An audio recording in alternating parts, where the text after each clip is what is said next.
तो संभल हिंसा मामले में सपा सांसद जियाउर रहमान बुर्ग पर विधायक नवाब इकबाल और महमूद के बेटे सुहेल इकबाल पर नामजद एफआईआर दर्ज कर ली गई है। सांसद पर शुक्रवार को जुमे की नमाज के बाद भीड़ को सर्वे रोकने के लिए उकसाने का गंभीर आरोप है।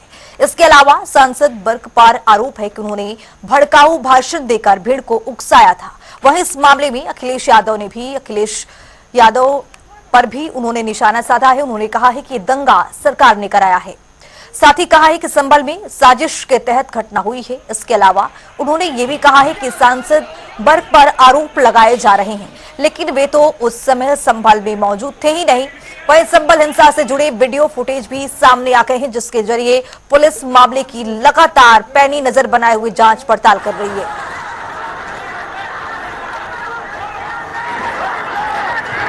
जो घटना हुई है, हमारे सांसद जियाउर रहमान जब संभल में ही नहीं थे और उसके बावजूद भी उन पर एफआईआर दर्ज करना, ऐसा उदाहरण कभी किसी को मिला होगा देखने को, सुनने को?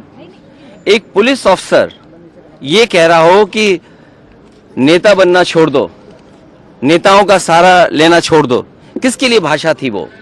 और मैं ये कहना चाहता हूं, हालांकि ये सब जानकारी आपके पास है, दुखद है कि नईम जैसे नौजवान की जान चली गई, बिलाल की जान गई है, रोमान की जान गई है, कैफ, अयान, और इसमें से कुछ कम उम्र के भी हैं।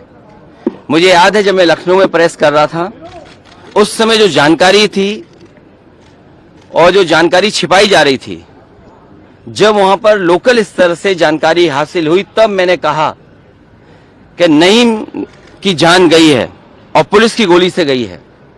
आप लोगों पे सब वीडियोस हैं, आप लोगों पे जगह जगह से वीडियोस मिले हैं, कवरेज है, पूरा का पूरा कराया गया ये दंगा है।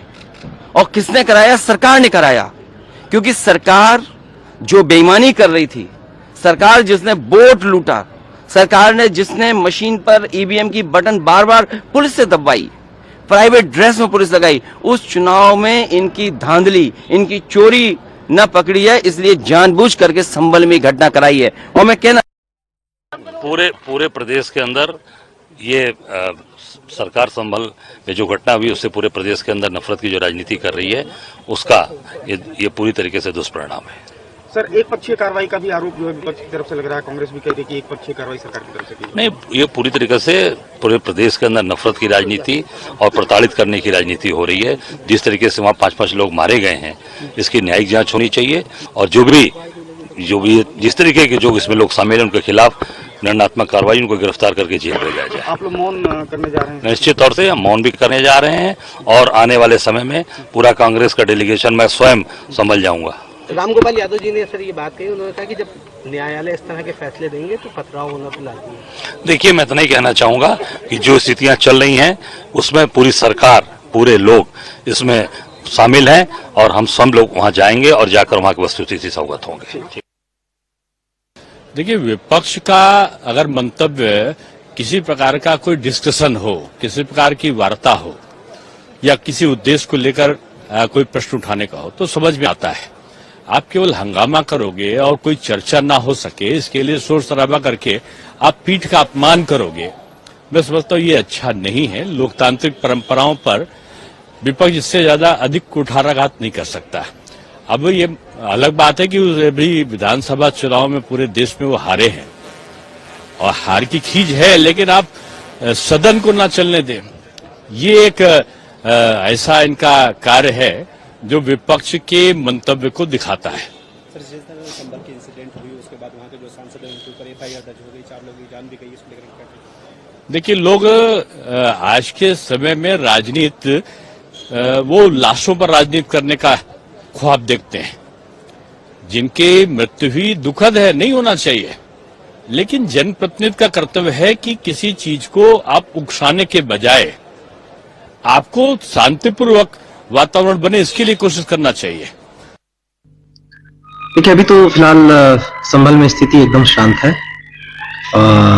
वहां पर लगातार निगरानी भी रखी जा रही है।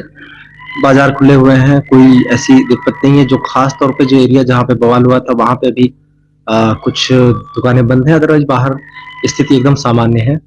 इस मामले में लगातार पड़ताल की जा रही है और पड़ताल करने के बाद जिस तरीके की चीजें निकल रही हैं उसके हिसाब से कार्रवाई की जा रही है। उसमें एफआईआर हुई हैं, अभी आगे जिस हिसाब से इंक्वायरी में आएंगे और भी एफआईआर्स होंगे।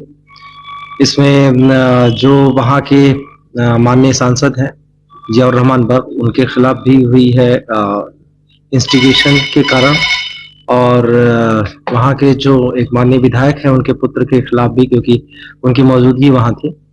सभी जो कार्रवाइयाँ हो रही हैं वो साक्ष्यों के आधार पर हो रही हैं। उसमें बहुत सारे ऐसे तत्व थे जो पहले से तैयारी करके आए थे, मुंह बात करके, और उन लोगों ने जो भी पथराव किया, पथराव के साथ साथ उसमें फायरिंग की भी इंसिडेंट की खबर आई, और उसमें आपको पता ही है कि कई सारे लोग घायल हुए, करीब 4 डेथ हो चुकी उसमें, और बाकी लोगों का इलाज चल रहा है।